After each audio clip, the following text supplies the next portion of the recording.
Welcome to Ranjit Info, your complete infotainment.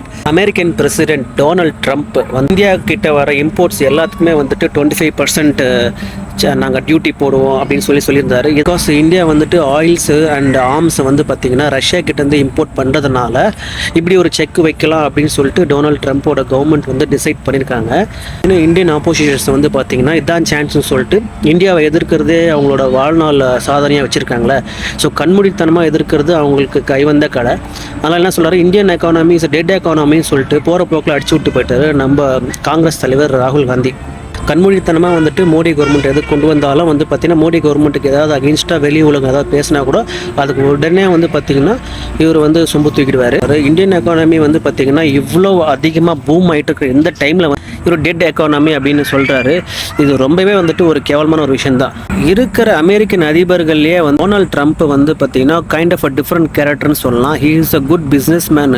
ஆனால் அவர் நல்ல பாலிட்டிஷியனை கேட்டால் இல்லை, அறிவார்ந்த ஒரு பாலிட்டிஷியன், பாலிசி மேக்கிங், மக்களுக்காக அந்த மாதிரி டிசிஷன்ஸ் எல்லாம் வந்துட்டு டொனால்ட் ட்ரம்ப் வந்து ரொம்பவே புவர் தான். நம்ம எல்லாருக்குமே தெரியும். Pro American, by American, B American, இந்த மாதிரி வந்துட்டு ப்ரோ அமெரிக்கனான சிஸ்டத்தெல்லாம் கொண்டு வராரு. ஆனால் அமெரிக்காவில் வாழ்கிற இந்தியன்ஸ்க்கு வந்து டொனால்ட் ட்ரம்ப் பிடிக்காது. But in spite of that வந்து பார்த்தீங்கன்னா இந்த வாட்டி சில பேர்லாம் வந்துட்டு அவர் ஓட்டு போட்டு ஜெயிக்க வச்சிருக்காங்க.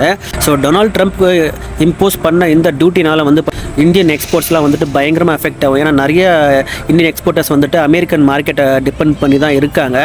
பட் ஸ்டில் இந்தியன் கவர்மெண்ட் வந்து பார்த்திங்கன்னா அவ்வளோ ஈஸியாக விட்டுற மாட்டாங்க. அது காரணம் வந்து பார்த்தீங்கன்னா நெகோஷியேஷன்ஸ் போயிட்டுருக்கு.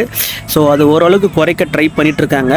என்ன ஏதுன்னு பார்க்கலாம். இந்த பெனால்ட்டினால் வந்துட்டு இந்தியா சரண்டர் ஆகிடும் அப்படின்னு சொல்லிட்டு ஒரு பிளான் பண்ணியிருக்காரு.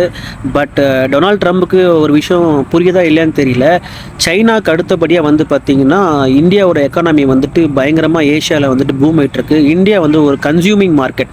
ஸோ நம்ம எக்ஸ்போர்ட் பண்ணி தான் வந்துட்டு நம்ம மார்க்கெட்டை க்ரோ பண்ணணும்னு அவசியம் கிடையாது. இந்தியன் கன்சியூமிங்கே வந்துட்டு ஒரு பெரிய லெவலில் வந்துட்டு பூம் ஆகக்கூடிய விஷயம் தான். இந்த எக்ஸ்போர்ட்டுக்கான இந்த டியூட்டி இன்க்ரீஸ் பண்ணதுனால வந்து பார்த்தீங்கன்னா இந்தியன் எக்கானமியெல்லாம் ஒன்றும் டவுன் ஆகாது. இங்கே இருக்கிற இந்தியன் தலைவர்கள்லாம் வந்து பார்த்தீங்கன்னா இந்தியன் எக்கானமி ஆல்ரெடி டெட் எக்கானமின்றாங்க. ஆன் வாட் பேசிஸ், என்ன ஸ்டாட்டு, 4 ட்ரில்லியன் எக்கானமி நோக்கி இந்தியன் கவர்மெண்ட் டார்கெட் வச்சு போகிற இந்த டைமில் வந்து ராகுல் காந்தியோட இந்த மாதிரி ஒரு ரிமார்க்ஸ்லாம் வந்து பார்த்தீங்கன்னா இன்டர்நேஷனல் மீடியா ஒரு அட்ராக்ஷன் கொடுக்க மோடியோட இமேஜ் இன்டர்நேஷனல் லெவலில் டவுன் பண்ணால் ஆப்வியஸ்லி வந்து காங்கிரஸ்க்கு பெனிஃபிட் ஆகும்னு நினைக்கிறாரு. இவரோட எந்த ஒரு எஃபர்ட்னால வந்து பார்த்தீங்கன்னா மோடியோட இமேஜோ இந்தியோட இமேஜோ டவுன் பண்ணவே முடியாது. இந்தியன் எக்கானமி டெட் எக்கானமி சொல்கிறது ரொம்பவே கேவலமான ஒரு அரசியல்.